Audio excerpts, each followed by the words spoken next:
Hello ನಮಸ್ಕಾರ, ಎಲ್ಲರಿಗೂ ಹೇಗಿದ್ದೀರಾ? ಚೆನ್ನಾಗಿದ್ದೀರಾ ಅಂತ ಅಂದ್ಕೊಳ್ತಾ ನಾನು ಚೆನ್ನಾಗಿದ್ದೀನಿ ಅಂತ ಹೇಳ್ತಾ ಇವತ್ತಿನ ಒಂದು ವಿಡಿಯೋನ ಸ್ಟಾರ್ಟ್ ಮಾಡೋಣ ಬನ್ನಿ. ನಾವು ಇವತ್ತು ಊರಿಗೆ ಹೊರಟಿದ್ದೀವಿ. ಯಾಕೆಂತೇಳಿದ್ರೆ ಅಲ್ಲಿ ಎಡೆ ಇಡ್ತಾ ಇದ್ದಾರೆ, ಹಾಗಾಗಿ ನಾವು ಎಡೆ ಇಡೋದಕ್ಕೆ ಪೂಜೆ ಮಾಡೋದಕ್ಕೆ ಹೋಗಬೇಕು. ಹಾಗಾಗಿ ಹೊರಟಿದ್ದೀವಿ. ಹೋಗಿ ಅಲ್ಲಿ ಮನೆಗೆ ಹೋದ ತಕ್ಷಣ ಎಂಟ್ರಿ ಆದ ತಕ್ಷಣ ನೋಡಿ ಇನ್ನೂ ಒಳಗಡೆ ಬಂದಿಲ್ಲ, ಕಾರ್ ತೊಳೆಯೋದಕ್ಕೆ ಸ್ಟಾರ್ಟ್ ಮಾಡ್ಕೊಂಡಿದ್ದಾರೆ ಇಬ್ಬರು. ನಾವು ಇವಾಗ ಬಂದ್ವಿ. ಇವಾಗ ಟೈಮ್ ಬಂದ್ಬಿಟ್ಟು 4:30 ಆಗಿದೆ. ಈಗ ಬಂದು ಸ್ವಲ್ಪ ನಾವು ಹೊಟ್ಟೆಗೆ ಏನೂ ತಿಂದಿರಲಿಲ್ಲ, ಸ್ವಲ್ಪ ಪಿಜ್ಜಾ ತಿನ್ಕೊಂಡು ಏನು ತಿಂದಿರಲಿಲ್ಲ. ಸೊ ಹಾಗಾಗಿ ಇವಾಗ ತಿನ್ಕೊಂಡು ಇಲ್ಲಿ ಕೂತಿದ್ದೀನಿ, ಸ್ವಲ್ಪ ರೆಸ್ಟ್ ಮಾಡಿ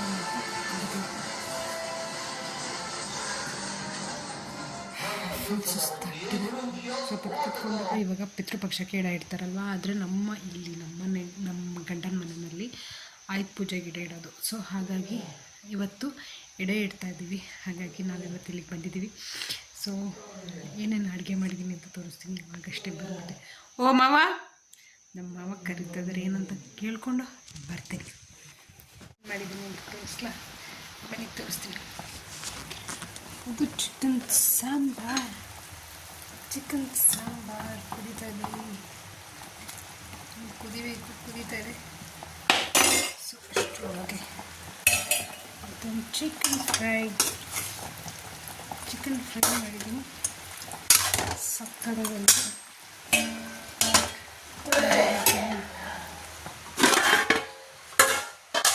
ಮೀನು ಸಾಂಬಾರ್, ಬಂಗಡೆ ಮೀನು ಸಾಂಬಾರ್ ಮಾಡಿ. ಸೊ ಇದರಲ್ಲಿ ಯಾವುದು ಬೇಕು ಅಂತ ಹೇಳಿದ್ರೆ ಕಮೆಂಟ್ ಮಾಡಿ. ಎಲ್ಲರೂ ದೇವಸ್ಥಾನಕ್ಕೆ ಹೋಗಿದ್ದಾರೆ, ನಂಗೆ ದೇವಸ್ಥಾನಕ್ಕೆ ಹೋಗಿರಲಿಲ್ಲ, ಹಾಗಾಗಿ ನಾನು ಹೋಗಿಲ್ಲ, ಅಡುಗೆ ಮಾಡ್ಕೊಂಡಿದ್ದೀನಿ. ಸೊ ಮತ್ತೆ ಎಲ್ಲ ಬರ್ತಾರೆ ಈಗ. ಸೊ ಇಡೋದಕ್ಕೆ ಅಂತ ಬರ್ತಾರೆ. ಸೊ ಮತ್ತೆ ಸಿಗ್ತೀನಿ. ಇದು ನೆಕ್ಸ್ಟ್ ಡೇ ಮಾರ್ನಿಂಗ್. ಇದು ನಮ್ಮಮ್ಮ ಎಲ್ಲ ಪೂಜೆ ಮಾಡ್ತಿದ್ದಾರೆ. ನಿನ್ನೆ ಸಂಜೆ ಯಾವುದೇ ಥರದ ವೀಡಿಯೋಸ್ ಮಾಡ್ಕೊಂಡಿಲ್ಲ, ಯಾಕೆಂದರೆ ತುಂಬ ಮಳೆ ಬರ್ತಾಯಿತ್ತು. ನೀವು ನೋಡಿದ್ರಿ, ತುಂಬ ಸೌಂಡ್ ಇತ್ತು ಬ್ಯಾಕ್ಗ್ರೌಂಡ್, ಹಾಗಾಗಿ ನಂಗೆ ಯಾವುದೇ ಥರದ ವೀಡಿಯೋ ಮಾಡ್ಕೊಂಡಿಲ್ಲ. ಇವಾಗ ಬೆಳಿಗ್ಗೆ ನಾವು ಹೊರಟಿದ್ದೀವಿ. ಯಾಕೆಂತ ಹೇಳಿದ್ರೆ ನಮ್ಮ ಮನೆಗೂ ಕೂಡ ಹೋಗಿ ಬರೋಣ ಅಂತೇಳಿ, ಇಲ್ಲೇ ಹತ್ತಿರ ಇರೋದ್ರಿಂದ ಅಪ್ಪ ಇದ್ದಾರೆ, ಅಪ್ಪ ನೋಡ್ಕೊಂಡು ಬಂದಂಗೆ ಆಗುತ್ತೆ ಅಂತ ಹೇಳ್ಬಿಟ್ಟು ಹೊರಟಿದ್ದೀವಿ. ಇವಾಗ ತಿಂಡಿ ಎಲ್ಲ ಆಯಿತು. ತಿಂಡಿ ತಿಂದ್ಕೊಂಡು ಇವಾಗ ಬೆಳಗ್ಗೆ ಒಂದು 10 ಗಂಟೆ ಆಗಿದೆ. ಸೊ ಇವಾಗ ನಾವು ನಮ್ಮ ಮನೆಗೆ ಕೂಡ ಹೋಗ್ಬೇಕು. ಇವಾಗ ಬರೋದಮ್ಮ, ಇರಲಿ ಬಿಡಿ. ನಾವಿವಾಗ ಮನೆಗೆ ಹೊರಟಿದ್ವಿ. ಮನೆಗೆ ಫೋನ್ ಮಾಡಿದ್ರೆ ಸ್ವಲ್ಪ ಏನೋ ಸಾಮಾನು ಬೇಕು, ಐಟಮ್ಸ್ ಎಲ್ಲ ಬೇಕು ಅಂತ ಹೇಳಿದ್ರು. ಹಾಗಾಗಿ ಇವಾಗ ಇಲ್ಲಿ ಬಂದಿದ್ದೀವಿ ತೊಗೊಂಡೋಗೋಣ ಅಂತ ಹೇಳಿ. ಮತ್ತು ಮನೆಗೆ ಹೋದರೆ ಅಲ್ಲಿ ನಾವೇ ಮತ್ತೆ ವಾಪಸ್ ಬಂದು ತೊಗೊಂಬರ್ಬೇಕು. ಯಾಕೆಂದರೆ ಅಲ್ಲಿ ಯಾವುದೇ ಥರದ ಅಂಗಡಿ ಯಾವುದೇ ಥರದ್ದು ಏನೂ ಇಲ್ಲ ಅಲ್ವಾ, ನೀವು ನೋಡಿದ್ದೀರಾ. ಹಾಗಾಗಿ ಮತ್ತು ಅಪ್ಪ ಅಮ್ಮಂಗೂ ಯಾಕೆ ಸುಮ್ಮನೆ ತೊಂದರೆ ಕೊಡೋದು ಅಂತ ಹೇಳಿಬಿಟ್ಟು ಎಲ್ಲ ಇಲ್ಲೇ ತೊಗೊಂಡೋಗೋಣ ಅಂತ ಹೇಳಿ ಮೀನು ನೋಡೋದಕ್ಕೆ ಅಂತ ಬಂದಿದ್ದೀವಿ. ಮೀನು ಮಾತ್ರ ಸಕ್ಕತ್ತಾಗಿ ಸಿಗುತ್ತೆ ಇಲ್ಲಿ. ಫುಲ್ ಡೈರೆಕ್ಟಾಗಿ ಮಂಗಳೂರಿಂದ ಇಲ್ಲಿಗೆ ಬರೋದು. ಹಾಗಾಗಿ ಇಲ್ಲಿ ಚೆನ್ನಾಗಿರುತ್ತೆ, ಫ್ರೆಶ್ ಆಗಿರುತ್ತೆ. ಹಾಗಾಗಿ ನಂಗೆ ತುಂಬ ಇಷ್ಟ. ಹಾಗಾಗಿ ಇಲ್ಲಿ ಹೋಗೋಣ ಅಂತೇಳಿ ಬಂದಿದ್ದೀವಿ. ಈ ಪ್ಲೇಸ್ ಯಾರಿಗೆ ಗೊತ್ತಿದ್ರೆ ದಯವಿಟ್ಟು ಕಮೆಂಟ್ ಮಾಡಿ. ಇದು ಯಾರು ಊರು ಸಂತೆಗೆ ಬಂದಿದ್ದೀವಿ ನಾವು, ಯಾವ ಸಂತೆ ಅಂತ ಹೇಳಿ ದಯವಿಟ್ಟು ಕಮೆಂಟ್ ಮಾಡಿ. ಹಾಗೆ ಗೊತ್ತಿಲ್ಲ ಅಂದರೆ ಕೇಳಿ, ನಾನೇ ಹೇಳ್ತೀನಿ. ಹಾಗೆಯೇ ಇವಾಗಷ್ಟೇ ಫ್ರೆಶ್ಶಾಗಿ ಎಲ್ಲರೂ ಬಂದಿದ್ದರು, ಯಾವಾಗವಾಗ ಅಂಗಡಿ ಹಾಕ್ಕೊತಿದ್ರು. ನಾವು ಬೆಳಗ್ಗೆ ಬಂದರೆ ಅವ್ರಿಗೂ ಹಿಂಸೆ ಅಲ್ವಾ. ಹಾಗಾಗಿ ಬೆಳಗ್ಗೆನೇ ಚೌಕಾಸಿ ಮಾಡಿದೆ, ಏನು ಹೇಳಿದ್ದಾರೆ ಅದನ್ನು ತೊಗೊಂಡು ಸುಮ್ಮನೆ ನಾವು ಮನೆಗೆ ಹೋಗೋಣ ಅಂತ ಅಂದ್ಕೊಂಡಿದ್ದೀವಿ. ಸೊ ಇನ್ನು ಅಮ್ಮನೂ ಏನೇನೋ ಐಟಮ್ಸ್ ಎಲ್ಲ ಹೇಳಿದೆ. ಸೊ ಒಂದೊಂದಾಗಿ ತೊಗೊಳೋಣ ಬನ್ನಿ. ನೋಡಿಲಿ ನನ್ನ ಅವಸ್ಥೆನ, ಅಪ್ಪ ಸಿಕ್ಕಾಬಟ್ಟೆ ಚಳಿ ಅಂದರೆ ಸಿಕ್ಕಾಬಟ್ಟೆ ಚಳಿ. ಇವಾಗ ನಾವು ಅಲ್ಲಿ ಎಲ್ಲ ಮುಗಿಸ್ಕೊಂಡು ಇವಾಗ ನಮ್ಮ ಮನೆಗೆ ಹೋಗ್ತಾ ಇದ್ದೀವಿ. ಸೊ ಇಲ್ಲಿಂದ ಹೆಂಗೆ ಗೊತ್ತಾ, ಅಲ್ಲಿಗೆ ಬಂದವರು ಇಲ್ಲಿಗೆ ಯಾಕೆ ಬಂದು ಹೋಗ್ತೀವಿ ಅಂತ ಹೇಳಿದ್ರೆ ಭಾರಿ ಹತ್ತಿರ ನಮಗೆ. ಅಲ್ಲಿಗೆ ಬಂದವರು ಇಲ್ಲಿಗೆ ಯಾಕೆ ಬರ್ತೀವಿ ಅಂತ ಹೇಳಿದ್ರೆ ತುಂಬ ಹತ್ತಿರ, ಒಂದು 10 ನಿಮಿಷದ ದಾರಿ ಅಷ್ಟೇ. ಹಾಗಾಗಿ ಅಲ್ಲಿಗೆ ಬಂದವರು ಇಲ್ಲಿಗೆ ಬರ್ತೀವಿ, ಇಲ್ಲಿಗೆ ಬಂದವರು ಅಲ್ಲಿಗೆ ಹೋಗಿ ಮುಗಿಸ್ಕೊಂಡು 2 ಮನೆನೂ ಮುಗಿಸ್ಕೊಂಡು ಹೋಗ್ತೀವಿ. ಸೊ ಹಂಗಾಗಿ ಇವಾಗ ನಮ್ಮ ಮನೆಗೆ ಹೋಗೋಣ ಅಂತೇಳಿ ರೋಡ್ ಮಧ್ಯ ಇಲ್ಲಿ ನಿಲ್ಸ್ಕೊಂಡಿದ್ದೀವಿ. ಈ ಊರು ಯಾರಿಗೆ ಗೊತ್ತು, ಏನೋ ತರೋಕ್ಕೆ ಅಂತ ಹೋಗಿದ್ದಾರೆ ನಮ್ಮ ಮನೆಯವರು. ಸೊ ಹಾಗಾಗಿ ಇವಾಗ ಇಲ್ಲಿ ನಿಲ್ಲಿಸಿದ್ದಾರೆ. ಫುಲ್ ಶೀತ ಅಂದರೆ ಎಲ್ಲ ಫುಲ್ ಕಟ್ಟೋಗ್ಬಿಟ್ಟಿದೆ. ಸಖತ್ ಕೋಲ್ಡ್ ಇದೆ. ನಮಗೆ ಅಲ್ಲಿ ಸಿಕ್ಕಾಬಟ್ಟೆ ಹೀಟಲ್ಲಿ ಇರ್ತೀವಲ್ವ, ಹಾಸನಲ್ಲಾದರೆ ತುಂಬ ಹೀಟಲ್ಲಿ ಇರ್ತೀವಿ. ನಮ್ಗೆ ಸ್ವಲ್ಪ ಏನೇನೋ ಐಟಮ್ಸ್ ಬೇಕಾಗಿತ್ತು, ಅಮ್ಮ ಫೋನ್ ಮಾಡಿತ್ತು, ಹೇಳಿದ್ರು, ಹಾಗಾಗಿ ತೊಗೊಂಡು ಹೋಗೋಕ್ಕೆ ಅಂತ ಇಲ್ಲಿ ನಿಲ್ಸಿದ್ದೀವಿ. ಸೊ ಇವಾಗ ತೊಗೊಂಡ್ಬಿಟ್ಟು ಹೋಗ್ಬೇಕು. ಸಂತೆ ನೋಡಿದ್ರೆ ಹೆಂಗಿತ್ತು ಅಂತ ಹೇಳಿ, ನಾವು ತುಂಬ ವರ್ಷ ಆಗಿತ್ತು ಸಂತೆಗೆ ಹೋಗಿ. ಗೋಣಿಬೀಡು ಸಂತೆ ಅಂತ ಯಾರಿಗೆಲ್ಲ ಗೊತ್ತು, ಜನ್ನಾಪುರದ ಹತ್ರ ಇರೋದು ಗೋಣಿಬೀಡು ಅಂಥೇಳಿ. ಮೂಡಿಗೆರೆಯಿಂದ ಸ್ವಲ್ಪ ಈಚೆ ಬರಬೇಕು. ಬೆಂಗಳೂರಿಂದ ಹೋಗಬೇಕಾದ್ರೆ ಗೊತ್ತಾಗುತ್ತೆ. ಬೆಂಗಳೂರಿಂದ ಹೋಗಬೇಕಾದ್ರೆ ಬೆಂಗಳೂರಿಂದ ಮೂಡಿಗೆರೆ ಬರ್ತೀವಲ್ವ, ಆ ರೋಡಲ್ಲಿ ಸಿಗುತ್ತೆ. ಸೊ ಸಂತೆ ಮುಗಿಸ್ಕೊಂಡ್ವಿ, ಮೀನು ತಗೊಂಡ್ವಿ. ಹಾಗೆ ಎಷ್ಟು ಚೆನ್ನಾಗಿತ್ತು ಗೊತ್ತಾ, ಮೀನು ಫ್ರೆಶ್ ಅಂದರೆ ಫ್ರೆಶ್, ಸಕ್ಕದಾಗಿ ಸಿಗುತ್ತೆ ಮಾತ್ರ ಇಲ್ಲಿ ಮೀನು ಮಾತ್ರ. ಮತ್ತು ಒಣಗಿದ ಮೀನು ಸ್ವಲ್ಪ ತೊಗೊಂಡ್ವಿ, ನನಗೆ ಇಷ್ಟ ಒಣಗಿದ ಮೀನು ಬೇಕಿತ್ತು. ಹಾಗಾಗಿ ಒಣಗಿದ ಮೀನು ತೊಗೊಂಡ್ವಿ. ಎಷ್ಟು ವೆಹಿಕಲ್ಸ್ ಹೋಗ್ತಾ ಇದೆ ಗೊತ್ತಾ, ಎಲ್ಲ ರೆಸಾರ್ಟ್ಗಳಿಗೆ, ಆಲ್ಮೋಸ್ಟ್ ಆಲ್ ಎಲ್ಲ ರೆಸಾರ್ಟ್ಗಳಿಗೆ ಹೋಗೋದಿಲ್ಲಿ ವೆಹಿಕಲ್ಸ್ಗಳು. ಸೊ ಸಿಕ್ಕಾಬಟ್ಟೆ ವೆಹಿಕಲ್ಸ್ಗಳು ಹೋಗ್ತಾ ಇದೆ, ಎಲ್ಲ ರೆಸಾರ್ಟ್ ಎಷ್ಟು ಹೋಗ್ತಿದೆ ಗೊತ್ತಾ, ಫುಲ್ ವೀಕೆಂಡ್ ಅಲ್ವಾ, ಅದಕ್ಕಂತ ಸಿಕ್ಕಾಬಟ್ಟೆ ವೆಹಿಕಲ್ಸ್ಗಳು ಹೋಗ್ತಾ ಇದೆ. ನಿಮಗೂ ಗೊತ್ತಾಗ್ತಾ ಇದೆ, ಕಾಣಿಸ್ತಾ ಇರ್ಬೋದು. ನನಗಂತೂ ಅಪ್ಪ ತಲೆನೋವಿಗೆ ಏನು ಮಾತಾಡಬೇಕು ಏನು ಬಿಡಬೇಕು ಅನ್ನೋದೇ ಗೊತ್ತಾಗ್ತಲ್ಲ, ಅಷ್ಟು ಆ ಲೆವೆಲಿಗೆ ತಲೆನೋವು ಆಗ್ತದೆ. ಯಾರು ಪರಿಚಯದವರಿಲ್ಲ. ಅಪ್ಪ ಶೀತ ಆಗಿತ್ತು, ತುಂಬ ದಿವಸ ಆಗಿತ್ತು, ವಾಸಿನ ಕಮ್ಮಿನೇ ಆಗ್ತಲ್ಲ. ನಮ್ಮೂರಲ್ಲೂ ನೋಡಿ ಈ ಥರ ಟ್ರಾಫಿಕ್ ಜಾಮ್ ಆಗ್ತಿರುತ್ತೆ ನೋಡಿ. ಇಲ್ಲಿ ಎಷ್ಟು ವೆಹಿಕಲ್ಸ್ ಬರ್ತದೆ ಗೊತ್ತಾ, ಒಂದು 2 ನಿಮಿಷಕ್ಕೆ ಈ ಲೆವೆಲ್ಲಿಗೆ ವೆಹಿಕಲ್ಸ್ಗಳು ನಿಂತಿದ್ದಾವೆ. ಏನು ಹೇಳೋದು,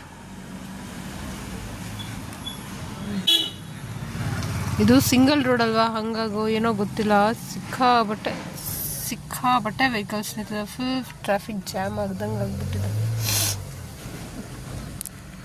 ಫೈನಲಿ ಇವಾಗ ಮನೆ ಹತ್ರ ಬಂದ್ವಿ. ಇನ್ನು ಮನೆಗೆ ಹೋಗಿಲ್ಲ. ಮನೆಗೆ ಯಾಕೆ ಹೋಗಿಲ್ಲ ಅಂತ ಹೇಳಿದ್ರೆ, ಆಬ್ವಿಯಸ್ಲಿ ನಿಮಗೆ ಗೊತ್ತಿದೆ ನಮ್ಮ ರೋಡ್ ಹಾಳಾಗಿದೆ. ಆದರೆ ಸಖತ್ ಮಳೆ ಬಂದಿದ್ದಂತೆ ನಿನ್ನೆ ತನಕ, ಹಾಗಾಗಿ ರೋಡು ಸಖತ್ ಹಾಳಾಗಿದೆ. ಸೊ ಎಲ್ಲಿ ನೋಡಿ, ಎಲ್ಲಿ ನೋಡೋಕ್ಕೆ ಗೊತ್ತಾಯ್ತಾ, ಕಾಣಿಸ್ತಾ ಇದೆಯಾ ಇಲ್ವಾ ಗೊತ್ತಿಲ್ಲ, ಝೂಮ್ ಆಗ್ತಿಂತಾಳೆ. ಅಲ್ಲಿ ನಮ್ಮಮ್ಮ ಬಂದಿದ್ದಾರೆ.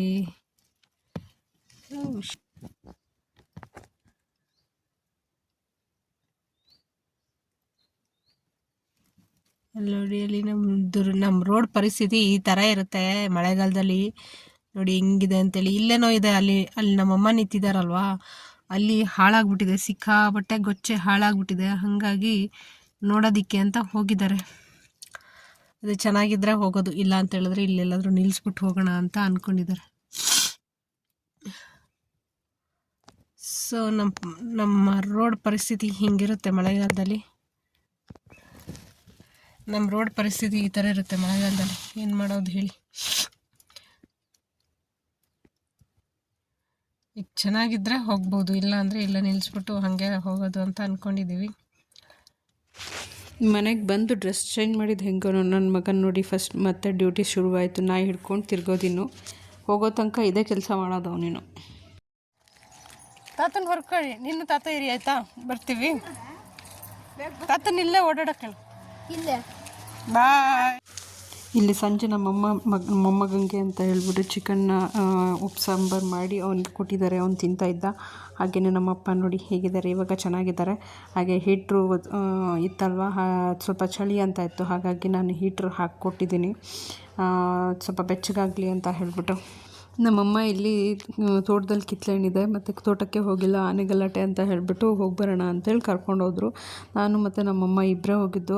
ಅಪ್ಪ ಮನೆಯಲ್ಲಿದ್ರಲ್ಲ ಅಂತ ನನ್ನ ಮಗನೂ ಅಲ್ಲೇ ಇದ್ದ. ಇಲ್ಲಿ ನೋಡಿದ್ರೆ ಜಿಗಣೆ ಒಳಗಡೆ ಹೋಗೋದಕ್ಕಾಗ್ತಾಯಿಲ್ಲ, ಕಾಲು ತುಂಬ ಹೋಗ್ಬಿಡ್ತಾಯಿತ್ತು. ನಮ್ಮಮ್ಮ ಒಂದಿಷ್ಟು ದೂರ ಹೋಗಿರೋರು, ನಾನಂತೂ ಜಿಗಣೆ ತಗೊಂಡು ಅಲ್ಲೇ ಬಾಕಿ. ಯಪ್ಪ ಸಖತ್ ಜಿಗಣೆ, ಅದು ಮಳೆ ಬರ್ತಾನೆ ಇತ್ತಲ್ವ, ಹಾಗಾಗಿ ಜಿಗಣೆ ಹೋಗೋಂಗೆ ಇರಲಿಲ್ಲ, ಅಷ್ಟು ಜಿಗಣೆ ಬರ್ತಾಯಿತ್ತು. ಬಂದೆ ಅಲ್ಲೇನಿದೆ, ಸಖತ್ ಜಿಗಣೆ ಇದೆ ಕಡೆ.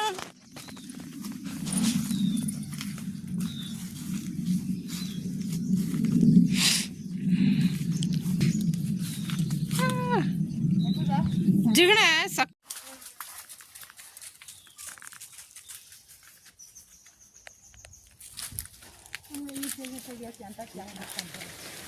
ಅದೇ ಇನ್ನೂ ಸ್ವಲ್ಪ ದಿವಸ ಹೋಗ್ಬೇಕದು ಚಿಗುರು.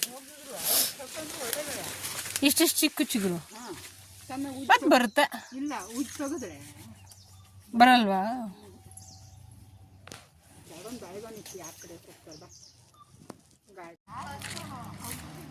ಏನೋ ಮಾಡ್ತಿದ್ಯಾ ಹಿಂಗೆ?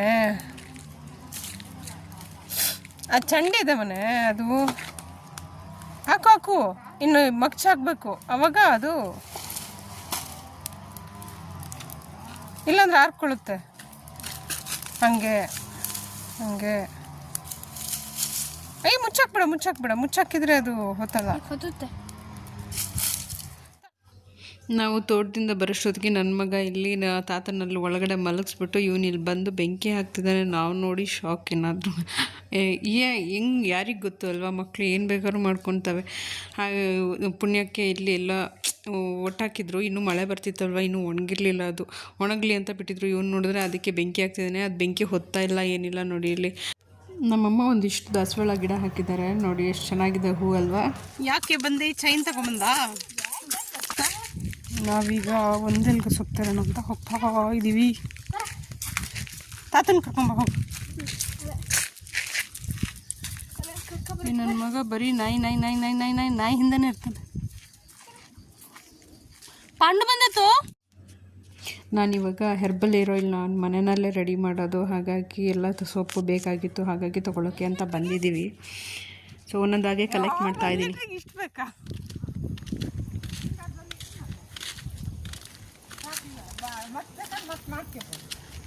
ಇಂಥ ದಾಸವಾಳ ಹೂನು ಕೂಡ ಕೊಯ್ದು ಹಾಕ್ತೀವಿ.